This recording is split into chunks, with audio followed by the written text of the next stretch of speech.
Assalamualaikum warahmatullahi wabarakatuh. Kami dari Universitas Juanda Bogor, dari Fakultas Keguruan dan Ilmu Pendidikan, jurusan Pendidikan Guru Sekolah Dasar.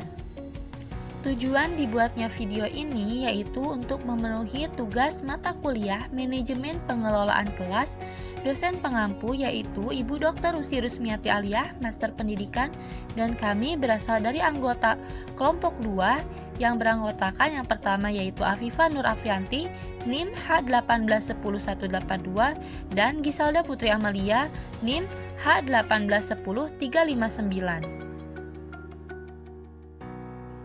Baiklah, pada kesempatan kali ini kita akan membahas mengenai materi pendekatan pengelolaan kelas.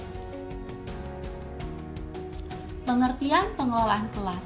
Pengelolaan kelas yakni berasal dari kata pengelolaan yang berarti suatu penaatan pada kegiatan, dan kata kelas berarti bahwa pada suatu kelompok orang yang melaksanakan kegiatan belajar secara bersama-sama di mana terdapat pengajaran oleh guru. Hadi Nawawi 1989 halaman 175.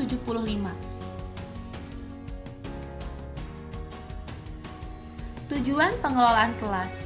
Tujuan adanya pengelolaan kelas ini guna menciptakan dan juga mengawasi kondisi kelas agar kegiatan pembelajaran dapat berjalan dengan baik serta sesuai dengan tujuan pembelajarannya. Lubis 2011.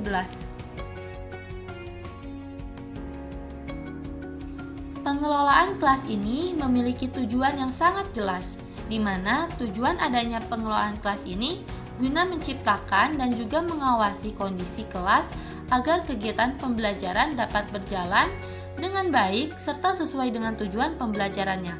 Lubis 2011. Pengelolaan kelas ini pula berdiri karena berbagai faktor. Permasalahan pada peserta didik ini menjadi faktor utama yang terikat secara langsung dalam pengelolaan kelas. Karena pengelolaan kelas ini dilaksanakan guna meningkatkan belajar secara kelompok ataupun secara individual bagi peserta didik. Yumnah 2018. Pendekatan sendiri dapat disebut sebagai strategi guru terhadap apa yang telah direncanakannya dalam pengelolaan kelas sesuai dengan latar belakang dan juga permasalahan yang ada pada kelas. Pendekatan yang digunakan dalam pengelolaan kelas ini terdapat secara bervariasi sesuai dengan kondisi dan juga pemecahan masalah yang ingin dihadapi dalam pengelolaan kelas. Darman 2018. Pada pendekatan pengelolaan kelas yang dikemukakan terhadap beberapa pendekatan kelas yang dapat digunakan guna menciptakan interaksi dan juga menumbuh kembangkan diri peserta didik. Kadri 2018. Adapun beberapa pendekatan pengelolaan kelas, yang pertama yaitu pendekatan otoriter, yang kedua yaitu pendekatan intimidasi, yang ketiga yaitu pendekatan permisif, dan yang keempat yaitu pendekatan buku masak. Pendekatan otoriter. Pendekatan otoriter adalah pendekatan di mana guru akan menciptakan pengelolaan kelas demi mempertahankan ketertiban dalam suasana kelas. Pengelolaan kelas dengan pendekatan otoriter ini guna mengontrol tingkah laku peserta didik agar lebih disiplin, di mana guru harus menekankan akan pentingnya peserta didik untuk menaati peraturan. Berbagai peraturan ini diibaratkan sebagai penguasa dan peraturan ini ada di bawah kesepakatan antara peserta didik dan ibu guru. Bila terdapat masalah-masalah yang muncul karena peserta didik melanggar peraturan atau kedisiplinan yang telah disepakati, maka perlu adanya yang pertama yaitu perintah dan larangan, yang kedua yaitu penekanan dan penguasaan, dan yang ketiga yaitu penghukuman dan pengancaman. Yang kedua yaitu pendekatan intimidasi. Pada pendekatan ini, di mana tujuannya guna mengontrol tingkah laku akan peserta didik selama proses pembelajaran.